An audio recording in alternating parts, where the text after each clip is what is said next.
皆さんこんにちは、好奇心 TV です。今回の動画では、いよいよ高まる中国共産党崩壊の危機についてお送りしたいと思います。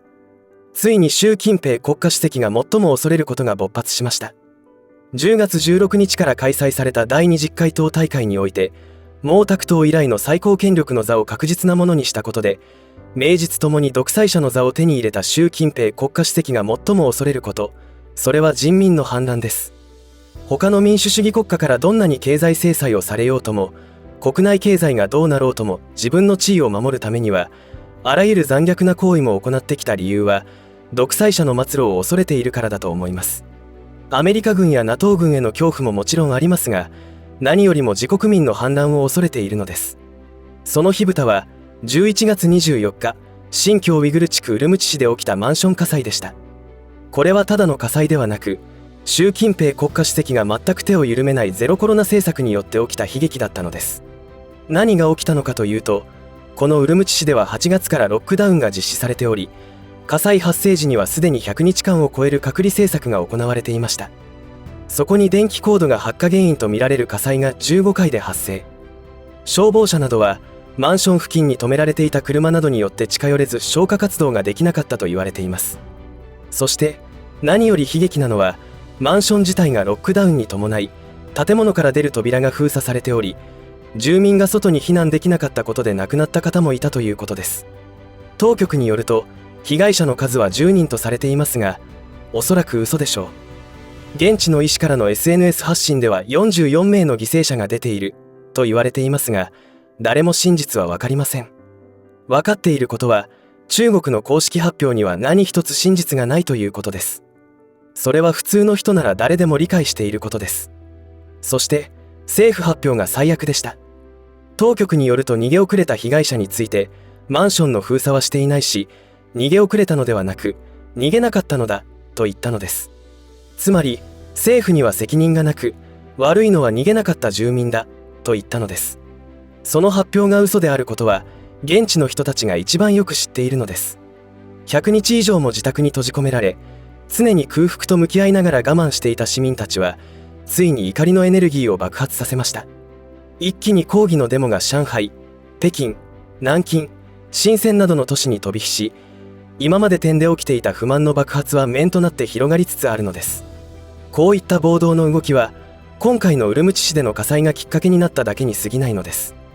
本当に信じられないことが中国全土至る所で起きています。例えば、子供の体調不良を訴え治療を希望した両親に対して PCR 検査が済んでいないから病院に入れさせてもらえない。そして応急処置が遅れた子供さんは亡くなってしまった。また破水した妊婦が病院の前で泣き叫んでいる状態なのに、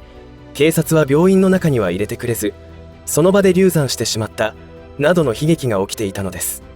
さらにいきなりの都市封鎖によって食料手配もままならず餓死していった人の数は相当数いると言われています。上海在住の日本人も餓死したという報道がありましたが、どれだけの地獄絵図になっているのか想像できません。しかしこういった悲劇は1921年に中国共産党が生まれてきてからずっと続いてきたのです。中国共産党はその誕生から裏切りと嘘から始まり、常に権力闘争に明け暮れ、そのために多くの人民の命が奪われてきました。1989年に起きた天安門事件は、その犠牲者数は諸説ありますが、1万5000人とも言われています。その時にも大学生の多くが犠牲となっています。今現在起きているデモ、暴動も大学生の多くが参加しており、天安門事件にパターンが似ているだけに、今後の習近平国家主席の対応によっては再び悲劇が起きるのではないかと心配しています。鄧小平時代と現在の違いはやはり情報伝達の速さでしょう。今回のウルムチ市で起きた悲劇についても、SNS で拡散されており、多くの国民が知るところとなっています。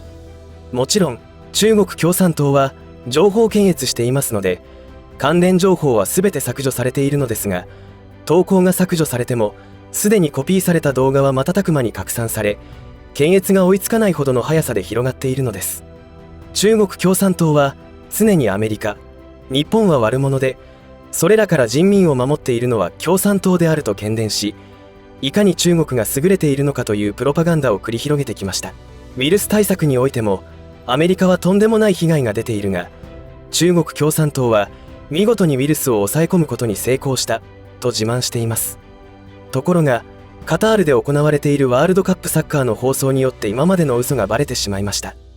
サポーターが密集し、マスクなどせずに大騒ぎしている。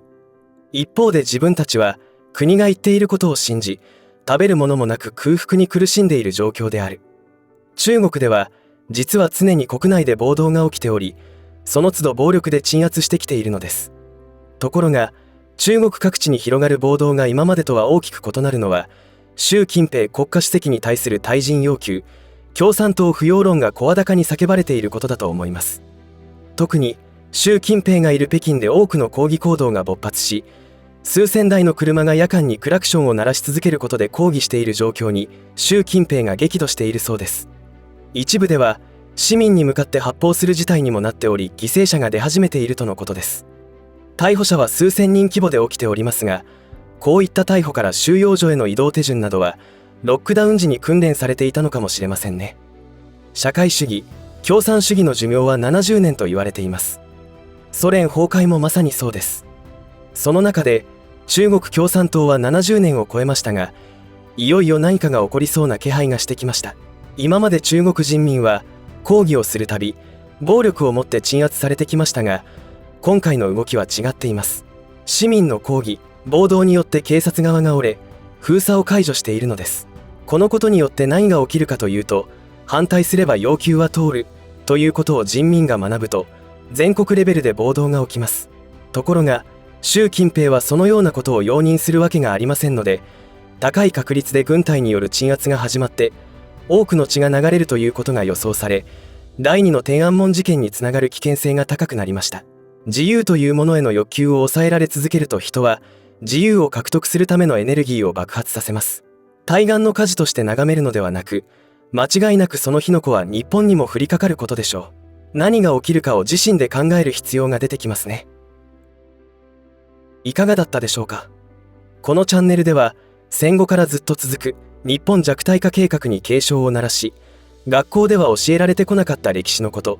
日本を守ってくれた先人たちのことや、日本の伝統がいかに優れているかを知ることで愛国心や自尊心を育むことにつながるようにとの思いを込めて動画を作成してきました。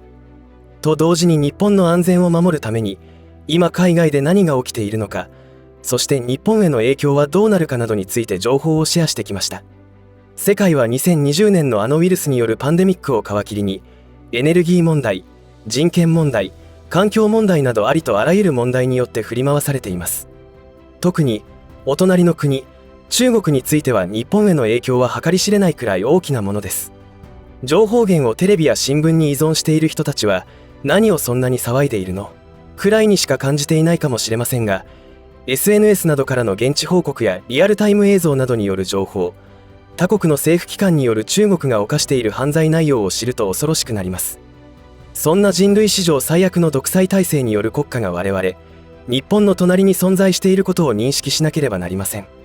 今の日本が置かれている状況の危険度が増していることは、例えば習近平国家主席は日本が台湾問題に首突っ込んでくるなら核を使用するとはっきり言っていることからも理解できます。